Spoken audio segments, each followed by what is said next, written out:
guess, delivered the mail to you? Yeah, last night I was at home, just ate dinner, just sitting there, and Coach Trigger was like, "Can you come by the Ox now?" And I was like, "Yeah, I'm on the way." And went upstairs and he handed it to me, and it was a cool surprise, definitely. I mean, that kind of tells you where you are as far as how NFL teams view you, and I know that's down the road for you. You've still got work to do here, but does that just legitimize all the work you put in and the improvements you've made? Yeah, definitely.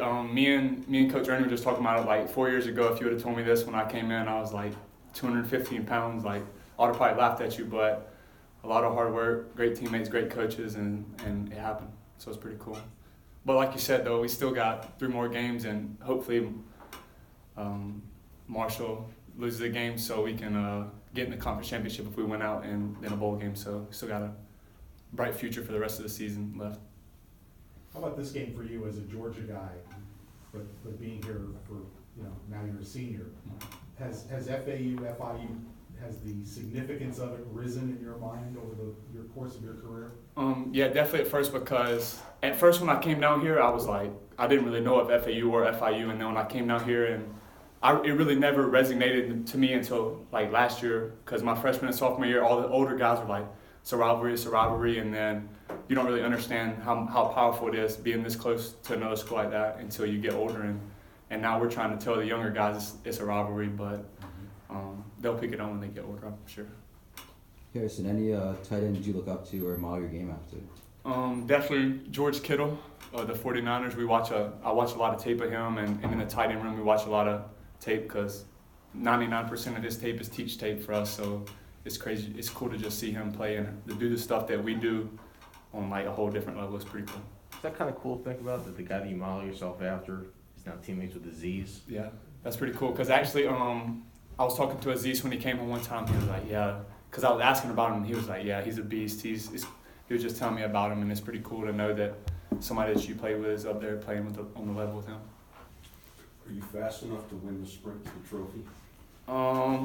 Last year I didn't even attempt to, because usually it's like Willie, the first one, he's thinking about it and he's fast as crap. So I'll probably just sit back and watch him run and enjoy it. So I mean, a lot of people call the Senior Bowl the start of the draft almost, and you kind of get the NFL coaches kind of coaching you there.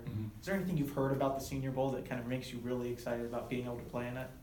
I hadn't really heard much about it until actually last night. There was some videos and stuff that came with it in a book, and it was just pretty cool to see that, like you said, you're working with actual NFL coaches like in the position meeting room, and it's just cool to come in and learn that terminology before you even get there and just get a head start with the building relationships. I mean, it's proven that, good players in the NFL come from all different levels of college football, but, you played against the Oklahomas, the Ohio States in your time here, but now in that situation, you're going against theoretically the best of the best. Do you look forward to that type of challenge? Yeah, definitely, because I think it's like 100-something players, and they're all the best of the best, like you said, and it's going to be cool to just go out there and be able to compete against them. And like we play Ohio State, we play Oklahoma, but I mean, they're obviously really, really good teams, really good players, but now it's the best at every position, so it'll be cool to match up like that and just have the opportunity to do one-on-ones and team stuff with that.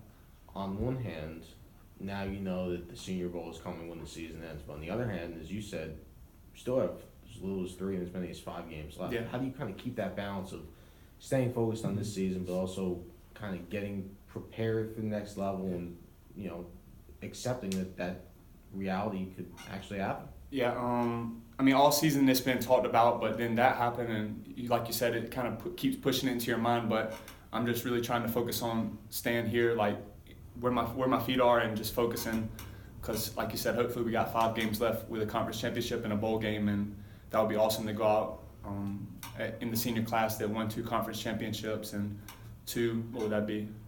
11-3 seasons. That would be awesome.